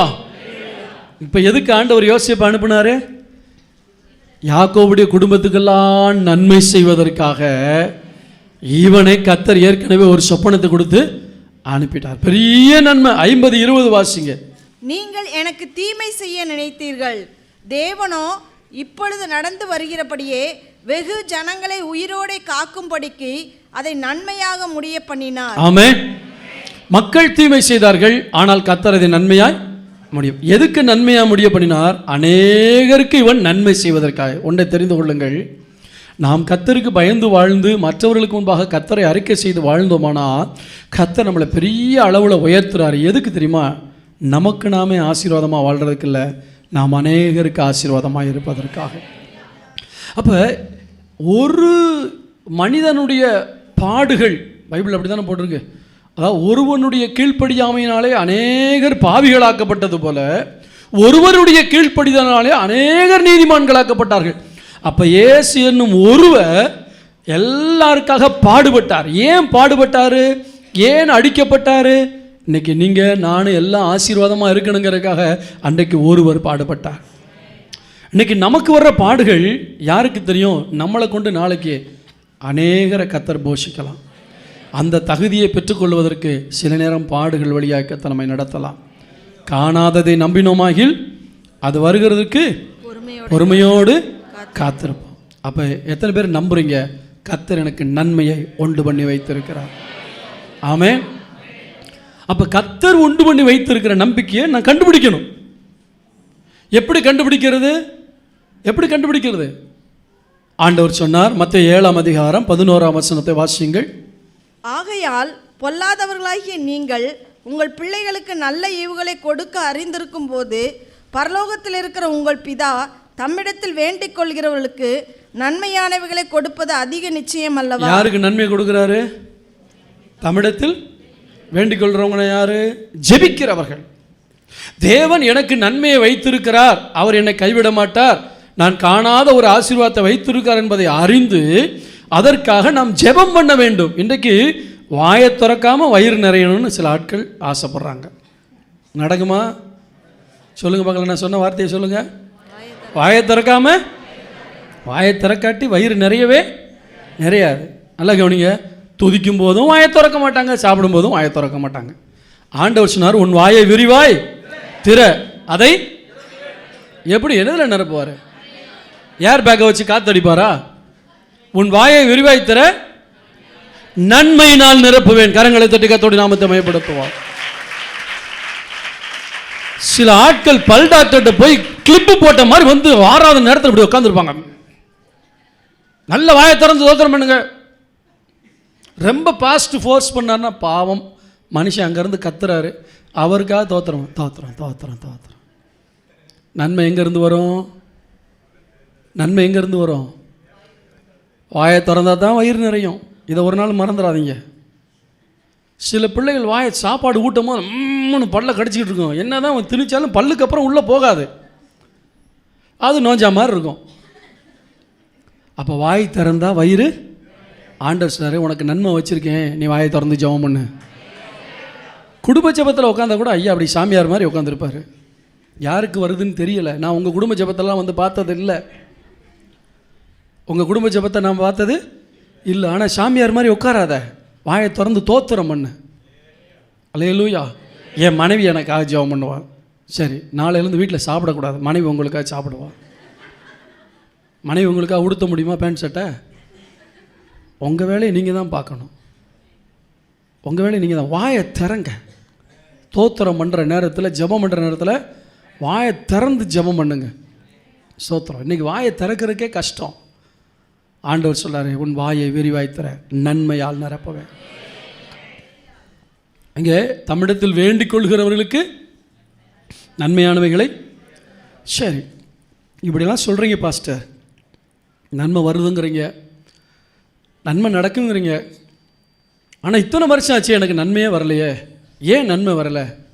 பைபிளில் ஒரு பதில் இருக்குது. எரேமியா 5:25. உங்கள் அக்கிரமங்கள் இவைகளை விலக்கி உங்கள் பாவங்கள் உங்களுக்கு நன்மையை வரவொட்டாதிருக்கிறது. எல்லாரும் சேர்ந்து சத்தமாக வாசிப்போமா? சேர்ந்து வாசிங்க. உங்கள் அக்கிரமங்கள் இவைகளை விலக்கி உங்கள் பாவங்கள் உங்களுக்கு நன்மையை வரவொட்டாதிருக்கிறது. இப்போ சொல்லுங்க, ஏன் நன்மை வரலை? ஏதோ பாவம். ஆண்டவர் உங்களுக்கு அத்தனை ஆசீர்வாதங்களையும் ஆயத்தப்படுத்தி வைத்திருக்கிறார். ஆனால் நம்ம புலம்புறோம், இந்த ஆண்டவரை நம்பி எனக்கு என்ன கிடைச்சது, சர்ச்சுக்கு வந்து எனக்கு என்ன கிடைச்சது, ஒன்றுமே நடக்கலையே, நான் சர்ச்சுக்கு வரலையா, நான் ஆராதனைக்கு வரலையா, எனக்கு ஒன்றுமே நடக்கலையே. ஆனால் வேதம் சொல்லுகிறது, கர்த்தர் உனக்கு நன்மையை வைத்திருக்கிறார், ஆசீர்வாதத்தை வைத்திருக்கிறார், உயர்வை வைத்திருக்கிறார், மேன்மையை வைத்திருக்கிறார். ஆனால் உன் வாழ்க்கையில் இருக்கிற பாவம் அதை வர விட மாட்டேங்குது. அந்த கடைசி வார்த்தை வாசிங்க. நன்மையை வரவொட்டாதிருக்கிறது. வர விட மாட்டேங்குது. நன்மை இருக்கு, ஆனால் அந்த நன்மையை வரவிடாம நீ விரும்புகிற பாவம் தடுக்குது. எந்த பாவத்தை நீ விரும்பி செய்கிறாயோ அந்த பாவம் தான் உன் குடும்பத்தினுடைய ஆசீர்வாதத்தை வரவிடாமல் தடுத்து கொண்டு இருக்கிறது. இங்கே உட்கார்ந்துருக்க உங்களுக்கு தெரியும் என்ன பாவம் இருக்கிறது என்று. நான் உங்களை நியாயம் தீர்ப்பதற்கு நான் ஆள் அல்ல, ஆனால் உங்களை நீங்களே நிதானித்து அறியுங்கள். நம்மை நாமே நிதானித்து அறிந்தால் நாம் நியாயம் தீர்க்கப்படும். இயேசு கிறிஸ்து யாரையும் ஆக்கினைக்குள்ளாக தீர்க்க வரலை. அவர் ஆக்கினைக்குள்ளாக தீர்க்க வராமல் நித்திய ஜீவனை கொடுக்கத்தான் வந்தார். ஆனால் பாவம் ஆக்கினைக்குள்ளாக தீர்த்துவிடும். பாவத்தின் சம்பளம் மரணம். எனவே உங்கள் வாழ்க்கையில் இருக்கிற இந்த சிற்றின்பங்கள், சின்ன சின்ன காரியத்தை விட முடியலன்னு சொன்னீங்களே, இது ஏன் விட முடியலைன்னா அந்த ஆசீர்வாதம் உங்களுக்கு வந்துடக்கூடாதுங்கிறக்காக பிசாசு இதை விடாமல் வச்சிருக்கான். கர்த்தர் ஒரு மேன்மையான வாழ்க்கை வைத்திருக்கிறார், கர்த்தர் ஒரு ஆசீர்வாதமான வாழ்க்கை வைத்திருக்கிறார். யோசேப்பு மட்டும் அந்த பாவத்துக்கு இடம் கொடுத்துருந்தான்னா அந்த நன்மை வந்திருக்காது. ஆமாம். இன்றைக்கி அநேகருடைய வாழ்க்கையில் நாங்கள் என்ன தெரியுமா சொல்கிறோம், பாவம் செய்கிறீங்களா செய்யுங்க, யாருக்கு நஷ்டம் ஆகுது? உங்களுக்கு தான் நஷ்டம். நாங்கள் சொல்லி பார்த்துட்டோம். இப்போ என் மைண்டை நான் மாற்றிக்கிட்டேன், உங்களோட நான் போராட விரும்பலை. செய்கிறீங்களா? பைபிளே சொல்லுது, அநியாயம் செய்கிறவன் ஏன்னா அவன் நரகத்துக்கு தான் போவேன்னு முடிவு அடம் பிடிக்கும் போது நான் இல்லை பாஸ்டர் நீங்கள் என்ன பிரசங்கம்னா நான் நரகத்துக்கு தான் போவேன் அப்படின்னு அடம் பிடிக்கிற ஆளுக்கு நம்ம என்ன செய்ய முடியும்? சரிப்பா போயிட்டோம், அங்கேயாவது போய் நல்லாரு.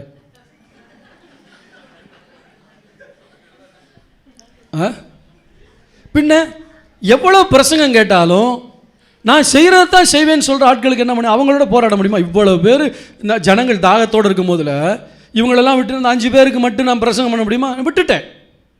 அதனால் அங்கேயே போய் நல்லா இருங்க. உங்கள் பாவம் கர்த்தர் உங்களுக்கு வச்சிருக்கிற மேன்மையான வாழ்க்கையை தடுக்குங்கிறத மறந்து போகக்கூடாது. அல்லேலூயா. உங்கள் பாவம் உங்களுக்கு நன்மையை வரவொட்டாதற்கு. ஏசாயா 59:1-2 வாசிங்க. இதோ ரட்சிக்க கூடாதபடிக்கு கர்த்தருடைய கை குறுகி போகவும் இல்லை, கேட்க கூடாதபடிக்கு அவருடைய செவி மந்தமாகவும் இல்லை. உங்கள் அக்கிரமங்களே உங்களுக்கும் உங்கள் தேவனுக்கும் நடுவாக பிரிவினை உண்டாக்குகிறது.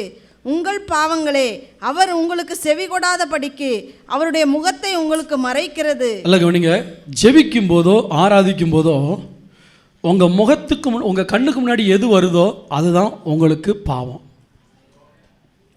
தேவனை பார்க்க முடியாதபடிக்கு, போன வாரம் ஈவினிங் சர்வீஸில் நான் அதை தெளிவாக சொன்னேன். தேவனை பார்க்க முடியாதபடி நீங்கள் கண்ணை மூடி ஜெபம் பண்ணலான்னு உட்காந்த உடனே இந்த வீடியோ கேம் உங்கள் முன்னாடி வந்து நின்றுச்சுன்னா அதுதான் உங்களுக்கு பாவம். ஏன்னா தேவனை பார்க்க முடியாதபடி இந்த பாவம் உங்களை என்ன செய்யுது. இப்போ இன்னொரு காரியம், இந்த வீடியோ கேமில் ஒன்று புதுசாக வந்திருக்காமல ப்ளூ வேல், அது எங்கே கொண்டு போய் விட்டுறோம்? தற்கொலைக்கு நேராக கொண்டு போய் விட்டுறோம். அந்த இதை தப்பித்தவரை நம்ம பிள்ளைங்க பார்த்துறாத அளவுக்கு என்ன செய்யணும். இன்னும் பாச புதுசாக சொன்னாரே போய் பார்ப்போன்னு கூட போயிடாத, போனால் உனக்கு தற்கொலை நிச்சயம். பிசாசுனுடைய ஆதிக்கம் அதில் இருக்குது. இன்றைக்கி அநேகர் கண்ணை மூடினாங்கன்னா ஜெபம் பண்ணாங்கன்னா வேறு ஏதாவது வந்து நிற்குது. ஒன்று எவளாவது வந்து நிற்பா, இல்லாட்டி எவனாவது வந்து நிற்பான். இது ஒரு கேட்டகரி. இல்லாட்டி அந்த டாஸ்மார்க் கடை போர்டே கூப்பிட்டுக்கிட்டு இருக்கோம், அது ஒரு கேட்டகரி இல்லைங்களா. இல்லாட்டி அந்த சீரியல் ஓடிக்கிட்டே இருக்கு, டிவி பெட்டி முன்னாடி சீரியல் என்ன செய்யும் ஓடிக்கிட்டே இருக்குது. இல்லாட்டி ரெண்டு பேர்கிட்ட சண்டை போட்டு அந்த அவன் தான் வருவான், அவன் தான் முன்னாடி வந்து நிற்பான். இப்படி ஏதோ ஒன்று உங்கள் முன்னாடி வருதுன்னா இதைத்தான் வேதம் பாவம்னு சொல்லுது. ஆண்டவரை பார்க்க முடியாதபடி உங்கள் வாழ்க்கையில் எதெல்லாம் கண்ணமுடனா வந்து நிற்கிதோ அந்த பாவம் சாதாரணமாக வரலை, இதை கொண்டு வர்றவன் பிசாசு. ஆண்டவர் சொல்வார், என் காது மந்தமாக இல்லை, நீ பண்ணுற ஜபமெல்லாம் எனக்கு கேட்குது, ஆனால் உனக்கு நான் கிரியை செய்ய முடியல. ஏன் தெரியுமா? நம்ம ரெண்டு பேத்துக்கு நடுவில் ஒரு பிரிவினை இருக்குது. அந்த பிரிவினை வேறு ஒன்றும் இல்லை, உன் பாவம். நான் உனக்கு அற்புதம் செய்யணுன்ட்டு வர்றேன்ப்பா, உன்னை நேசிக்கிறேன், நான் உன்னை நேசிக்கிறேன், உன் குடும்ப சூழ்நிலை தெரியுது, உன் பொருளாதார நெருக்கடி தெரியுது, எல்லாம் தெரியுது, நான் உனக்கு அற்புதம் செய்யணுன்ட்டு வர்றேன். ஆனால் உன்னுடைய பாவம் உனக்கு நான் உதவி செய்ய முடியாதபடி நடுவில் நிற்கிது. ஏன் தெரியுமா? தேவன் நீதிபரர், தேவன் நீதிபரர். அந்த பாவத்தை மட்டும் நீ அறிக்கை பண்ணி விட்டுட்டா, அறிக்கை பண்ணுறது ஈஸி, அறிக்கை பண்ணி விட்டுட்டா இரக்கம் பெறுவேன். கர்த்தர் இரக்கம் பாராட்டி உன்னை ஆசீர்வதிக்க அவர் சித்தமுள்ளவராக இருக்கிறார். அல்லேலூயா, கர்த்தருக்கு ஸ்தோத்திரம் உண்டாக. இப்போ இந்த பாவங்கள் நமக்கும் தேவனுக்கும் நடுவில் பிரிவினை உண்டு. இப்போ நான் கேட்குறேன், உயிரை கொடுத்து நேசிக்கிற தெய்வம் முக்கியமா, உயிரை எடுக்கிற பாவம் முக்கியமா? அதை செயலில் காட்டுறோமா? உயிரை கொடுத்து நேசித்த தெய்வத்தை விட என் உயிர் எடுக்க போகிற இந்த பாவம் எனக்கு தேவையில்லை, இதை நான் இனிமேல் செய்யவே மாட்டேங்கிற ஒரு தீர்மானம் இருக்கணும். ஆனால் நீங்கள் என்ன தான் தீர்மானம் எடுத்தாலும் இந்த பாவம் உங்களை விட்டு என்ன செய்யாது, நீங்காது. ஏன் தெரியுமா? அது உங்களை பிடிச்சிக்கிட்டு இருக்கு, நீங்கள் பிடிக்கல, அது உங்களை பிடிச்சிக்கிட்டு இருக்கு.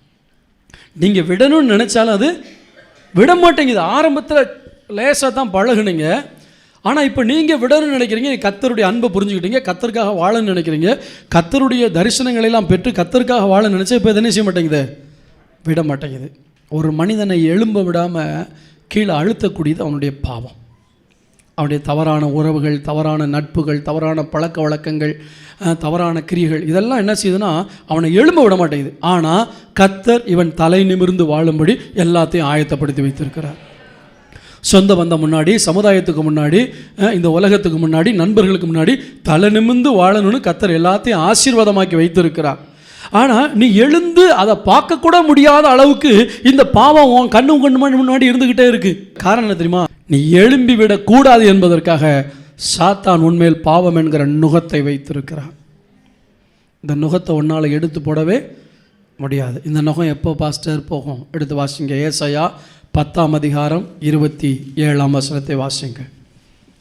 அந்நாளில் உன் தோளினின்று அவன் சுமையும் உன் கழுத்தினின்று அவன் நுகமும் நீக்கப்படும், அபிஷேகத்தின் நுகம் முறிந்து போம். இங்கே வாசிக்க வேண்டியது எப்படி? அபிஷேகத்தினால் நுகம் முறிந்து போகும். பிசாசு தோளில் பலவிதமான கட்டைகளை, அதாவது பாவ பாரங்களை கொண்டு வந்து வச்சிருக்கலாம். திரும்ப அந்த வசனத்தை வாசிங்க. அந்நாளிலே உன் தோளினின்று அவன் சுமையும், சுமையும், நல்ல கவனிங்க, உங்களுடைய சுமை அல்ல, அவனுடைய சுமை. உங்கள் எதிரி உங்கள் மேல் வைத்திருக்கிற சுமை, இந்த சமுதாயம் உங்கள் மேல் வைத்திருக்கிற சுமை, பிசாசு உங்கள் மேல் வைத்திருக்கிற சுமை, இந்த சுமை பார சுமை, கடன் சுமை, அந்த சுமை, இந்த சுமை, எத்தனையோ சுமைகளை உங்கள் மேல் வைத்திருக்கிறான். உங்களால் நிமிர முடியவில்லை. ஆனால் கர்த்தருடைய ஆவியானவராகிய தேவனுடைய அபிஷேகம் உங்கள் மேல் வரும் பொழுது அந்த நாளில் உங்கள் மேல் இருக்கிற சுமையும் உங்கள் தோளில் இருக்கிற உன் கழுத்தினின்று அவன் நுகமும் அவன் கழுத்தில் இருக்கிற நுகமும் முறிக்கப்படும். ஏன்னா அபிஷேகத்தினால இது ரெண்டும் நடக்கும். வாழ்க்கையில எல்லாத்திலையும் விடுதலை தேவையா? கர்த்தர் வைத்திருக்கிற அந்த மேன்மையை பார்க்கணுமா? முன்னாடி வாசிச்ச வசனத்தை மறந்துடக்கூடாது. நமக்கோ தேவன் அவைகளை தம்முடைய ஆவியினால் வெளிப்படுத்தி இருக்கிறார். அல்லேலூயா.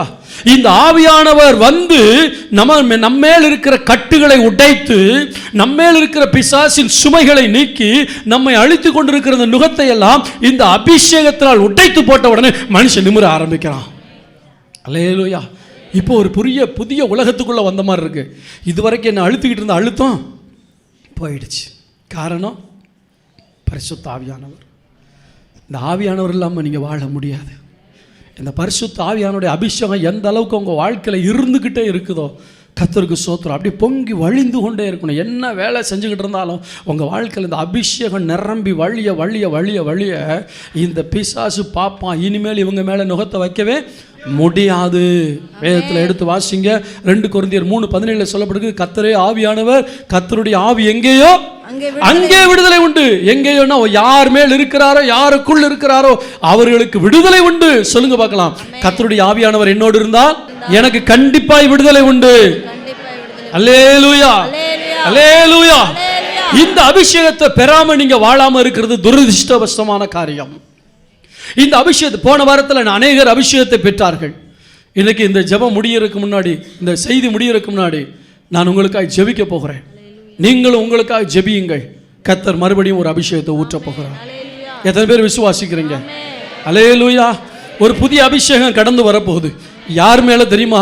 ஆண்டவரே, இதுவரைக்கும் நான் தலை குனிஞ்சு வாழ்ந்தது போதும். என் மேல் இருக்கிற அந்த சாத்தானுடைய சுமையை என்னால் தாங்க முடியலை. என் மேல் இருக்கிற நுகத்தை ஆண்டவரே என்னால் தாங்க முடியலை. இந்த நுகம் உடையணும், இந்த சுமை என்னை விட்டு நீங்கணும், எனக்கு ஒரு ஆசீர்வாதம் வேணும், இந்த பாவ கட்டு உடையணும்னு சொல்லி யாரெல்லாம் கேட்கிறீங்களோ அவங்க மேல ஆவியானவர் வந்து இந்த அபிஷேகத்தால் நுகங்களை முறிக்க போகிறார். வாசியுங்கள். அப்போஸ்தலர் 10:38. அப்போஸ்தலர் 10:38. ஆண்டவர் யோசேப்புக்கு அந்த மேன்மையை கொடுத்தது காரணம் என்ன தெரியுமா? அவன் தேவனுடைய ஆவியை பெற்றிருந்தான். அப்படிதானே பைபிளில் போட்டிருக்கு. அதை வாசிச்சிருங்களேன். இந்த வசனத்தை வாசிக்கிறதுக்கு முன்னாடி அந்த வசனம், ஏன்னா அந்த நன்மைகள் யாருக்கு தெரியும்? பரிசுத்த ஆவியானவர்கள் தான் அதை தெரிந்து கொள்ள முடியும். யாருக்குள் ஆவியானவர் இருக்கிறாரோ அந்த ஆவியானவர் தான் மேன்மையை வெளிப்படுத்துகிறார். யோசேப்புக்குள்ள இருந்து இருந்து இருந்து அந்த காணாத ஆசீர்வாதத்தை அவனுக்கு காட்டிக்கொண்டே இருந்தார். அதனால தான் அவன் தைரியமா இருந்தான். கர்த்தருக்கு ஸ்தோத்திரம் உண்டாக. ஆதியாகமத்தின் புத்தகம் 41:38. அப்பொழுது பார்வோன் தன் ஊழியக்காரரை நோக்கி, தேவ ஆவியை பெற்ற இந்த மனுஷனை போல வேறொருவன் உண்டோ என்றான். இந்த யோசேப்புக்குள்ளே பரிசுத்த ஆவியானவர் இருந்தபடினால்தான் பிசாசு பாவம் என்கிற நுகத்தை அவன் மேல் வைக்க முடியவில்லை. ஆமென் சொல்லுவோமா? ஒருவேளை பல பாரங்களை சுமைகள் அவன் மேல வச்சிருக்கலாம். எல்லாத்தையும் உடைச்சு தூக்கி எறிஞ்சிட்டு கர்த்தர் வைத்திருக்கிற மேன்மையை அடைகிற வரைக்கும் நான் பிசாசுக்கு இடம் கொடுக்க மாட்டேன்னு வாழ்ந்தான். கர்த்தர் அவனை உயர்த்தினார், கர்த்தர் அவனை மேன்மைப்படுத்தினார். கொஞ்சம் கூட பிசாசுக்கு என்ன செய்யல? உன் கண்கள் காண்கிற காட்சியை குறித்து எச்சரிக்கையா இருக்கணும். நீ செயல்ல பாவம் பண்ணாட்டியும் உன் கண்கள்ல கண்டு ரசித்துக் கொண்டிருப்பாயானால் அந்த கண்கள் பிடுங்கப்பட்டு போய்விடும். உன் கண்களை பரிசுத்தமாய் காத்துக்கொள். உன்னுடைய ஆண்டவர் வைத்திருக்கிற மேன்மையெல்லாம் நீ அனுபவிக்க முடியாதபடி பிசாசு உன் கண்ணைத்தான் பயன்படுத்திக்கிட்டு இருக்க. அந்த நாட்களில் ஏதோ கத்திருந்த காரியத்தை சொல்றதுனால திரும்ப அந்த சப்ஜெக்டுக்கு வர்றேன். ஆவியானவரை பெற்ற இவனை போல வேற மனுஷன் ஏன் பாவம் செய்ய மாட்டேங்கிறான்? சூழ்நிலை மோசமா இருந்தாலும் அழ மாட்டேங்கிறான். யார் என்ன குற்றம் சுமத்தினாலும் சந்தோஷமா இருக்கான். காரணம் என்ன? அபிஷேகம் இருக்கிறது. பிசாசு நுகத்தை வைக்க முடியல. எனவேதான் சொல்லுகிறது, பாவம் செய்யாம இருக்குன்னா என்ன தேவை? பரிசுத்த ஆவியானுடைய அபிஷேகம் தேவை. இப்ப அப்போஸ்தலர் 10:38 வாசிங்க. நசரேயனாகிய இயேசுவை தேவன் பரிசுத்த ஆவியினாலும் வல்லமையினாலும் அபிஷேகம் பண்ணினார். தேவன் அவருடனே கூட இருந்தபடியினாலே அவர் நன்மை செய்கிறவராயும் பிசாசின் வல்லமையில் அகப்பட்ட யாவரையும் குணமாக்குகிறவராயும் சுற்றி திரிந்தார். இன்னைக்கு அதே ஆவியானவரை நம்ம எல்லார் மேலே ஊற்றி இருக்கிறார். ஆமென். அதே ஆவியானவர் ஒருவரே.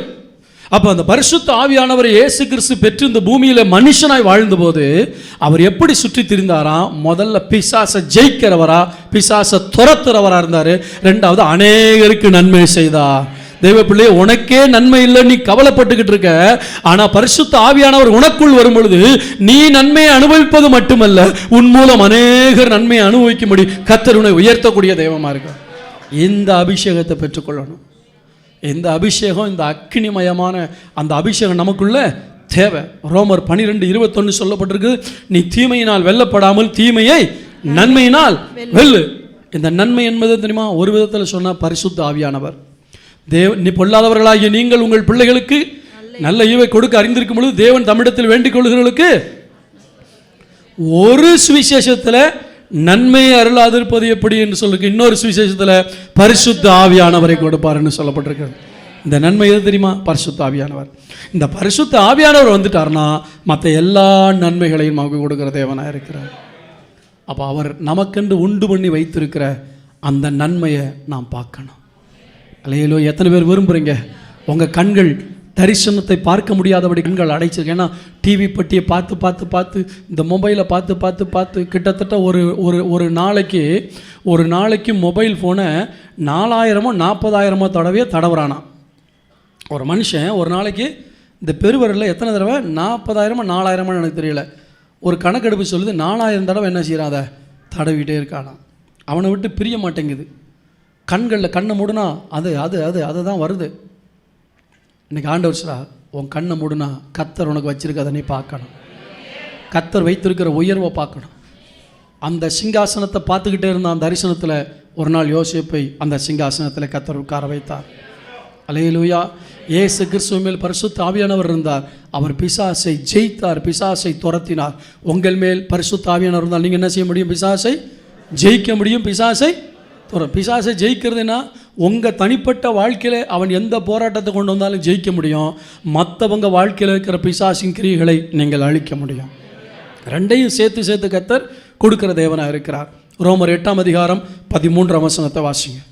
மாம்சத்தின்படி பிழைத்தால் சாவீர்கள், ஆவியினாலே சரீரத்தின் செய்கைகளை அழித்தால் பிழைப்பீர்கள். மாம்சத்தின்படி பிழைத்தால் சாவீர்கள். அதாவது இந்த உலக பிரகாரமாகவே பாவத்துக்காக வாழ்ந்து பாவ இச்சைகளுக்கு இடம் கொடுத்தா ஒரு நாள் மரணத்துக்கு போயிடுவீங்க. ஆனால் பரிசுத்த ஆவியில் நிரம்பி உன் கண்ணு விரும்புகிறத செய்ய மாட்டேன், அந்த கிரியைகளை அழிக்கணும். ஆமேன்னு சொல்லுவோமா? என்னுடைய இந்த சரீரம் என்னென்ன இச்சைகளை விரும்புகிறதோ அதை செய்யாதபடி பரிசுத்த ஆவியின் வல்லமையினால் அவைகளை நான் அழிக்க கற்றுக்கொள்ள வேண்டும். இந்த மாம்சத்தை உங்கள் மாம்ச பலத்தினால் மேற்கொள்ளவே முடியாது. மாம்சத்தோடு போராட முடியாது. இதுக்கு தான் எக்ஸ்ட்ரா பவரை கர்த்தர் நமக்குள்ளே கொடுக்குறார். ஆமாம். இந்த டைனமிக் பவர். டுனாமிஸ்னு என்ன அர்த்தம் தெரியுமா? இந்த டைனமிக் பவர். நம்ம சர்ச்சு பேருக்கு ஏற்ற மாதிரி விசுவாசிகள் இருக்கணும். ஆமேன். எப்பவும் ஆவியில் அனல் உள்ள விசுவாசிகளா, எப்பொழுதும் ஆத்துமாக்களுக்காக தரிசனம் உள்ள விசுவாசிகளா, ஆவியில் நிரம்பி ஜெபம் பண்ணி பிசாசினுடைய கிரிகளை அழிக்கிற தெய்வ பிள்ளைகள். நான் ஆவியினாலே மாம்சத்தின் கிரிகளை அழிப்பேன். யோபு 22:21 சொல்லப்பட்டிருக்கிறது, நீ அவரோடு பழகி சமாதானமாயிரும், அதனாலே உமக்கு நன்மை வரும். ஆமென். நான் கடைசியாக சொல்லிட்டு உங்களுக்காக ஜெபிக்க போகிறேன். நீங்கள் அவரோட பழகி சமாதானமாக இருங்க. இன்றைக்கி ஜெபம்னு சொன்னால் ஓட மாட்டேங்குது. ஏன்? ஆண்டவருக்கு நமக்கு இடையில இன்னும் ஏதோ ஒரு சுவர், ஏதோ ஒரு பாவம். ஆனால் ஆண்டவர் சொல்றாரு, என்கிட்ட தைரியமாவா, நான் உன் தகப்பன், நான் உன்னை புறக்கணிக்கலை, நான் உன்னை வெறுக்கலை, நான் உன் அப்பா, நீ என்கிட்ட வா, எங்கூட சமாதானமாக இரு. இன்றைக்கி உலக பிரகாரமாக பார்க்கும்பொழுது பிள்ளைகள் சில நேரத்தில் அப்பாட்ட பேசாமல் அம்மா மூலமாக தூது விட்டு வர்றாங்கல்ல. நீங்கள் அப்பாட்ட மட்டும் தைரியமாக பேசி பாருங்கள், இதுவரைக்கும் இல்லாத ஆசீர்வாதம் உங்களுக்கு கிடைக்கும். உலக பிரகாரமாகவும் அப்படி தான், ஆவிக்குரிய பிரகாரமாகவும் அப்படி தானே பிரதர்? உங்கள் பையன் அம்மா மூலமாக சொல்லிவிட்டால் எதாவது வாங்கி கொடுப்பீங்களா? உங்கள்கிட்ட சந்தோஷமாக இருந்தான்னா கேட்குறதெல்லாம் வாங்கி. இதே போல தான் ஆண்டவர் சொல்லார், அவங்கள்ட்ட சொல்லி ஜெபம் பண்ணுறேன், இவங்கள்ட்ட சொல்லி ஜெபம் பண்ணுறேன், அந்த ஊழியக்காரனுக்கு எழுதி போடுறேன். உங்கள் முழங்கால நீங்கள் முடக்குங்க. இந்த லெட்ரு போய் அவங்க படித்து அதுக்கு பதில் வர்ற வரைக்கும் இவங்க கண்ணீர்லேயே இருப்பாங்க. முழங்கால் போட்டு பாருங்கள், அந்த லெட்ரு போஸ்ட் பாக்ஸ்லேருந்து போஸ்ட்மேன் எடுக்கிறக்குள்ள உங்கள் பிரச்சனை தீர்ந்துடும். அல்லேலூயா. அடுத்தவங்களையே நம்பி இருக்கிறது, அடுத்த ஊழியக்காரங்களையே நம்பி இருக்கிறது. அவங்க வல்லமையான ஊழியக்காரங்க, ஒன்றை வல்லமையாக பார்க்க கர்த்தர் விரும்புகிறார். அவரோடு பேசி சமாதானமாக இருங்க, அவரோட பழகி. அந்த வார்த்தை ரொம்ப தமிழ் அழகாக இருக்கு. அவரோடு பழகி. ஒரு ஃப்ரெண்டோட பழகும்போது எப்படி இருக்குது? சரி, அவங்க பழகுறதுக்கு ரொம்ப ரொம்ப சாஃப்டானவங்க. ஆண்டவர் சொல்லார், என் நுகம் சொல்லுங்கள் மெதுவாயும் என் சுமை. அவர் ரொம்ப கடினமான தெய்வம் அல்ல. அல்லேலூயா. கடினமான தெய்வம். அவர்கிட்ட பழகுங்க. எத்தனை நண்பன்கிட்ட பழகுறீங்க? கடைசியில் களை வாரிட்டு தானே போகிறான். எத்தனை ஃப்ரெண்ட்ஷிப் உங்களுக்கு இருந்தாங்க, எல்லாம் காலை வாரிட்டான்ல. நீ கத்தட்ட பழகி பாரு, நீ கத்தரோட பழகி அவர்கிட்ட சமாதானமாக இருந்து பாரு. அவரோட சண்டை போடாத, அவர்கிட்ட நீ இன்னும் போராடிக்கிட்டு இருக்காத. அவர் சொல்கிறார், எங்கூட சமாதானமாக மட்டும் இருந்து பாரு, உன் வாழ்க்கை போகிற இடம் எங்கேயோ இருக்கும். அல்லேலூயா. நீ என்கிட்ட பழகி சமாதானமாக இருந்து பார், உனக்கு என்ன வரும்? நன்மை வரும். முழங்கால் படிடுவோமா? இப்போ நல்ல கொஞ்ச நேரம் நல்ல அபிஷேகத்தை நிரம்பி ஜெபிக்க போகிறோம். அல்லேலூயா. Thank you Holy Spirit of God.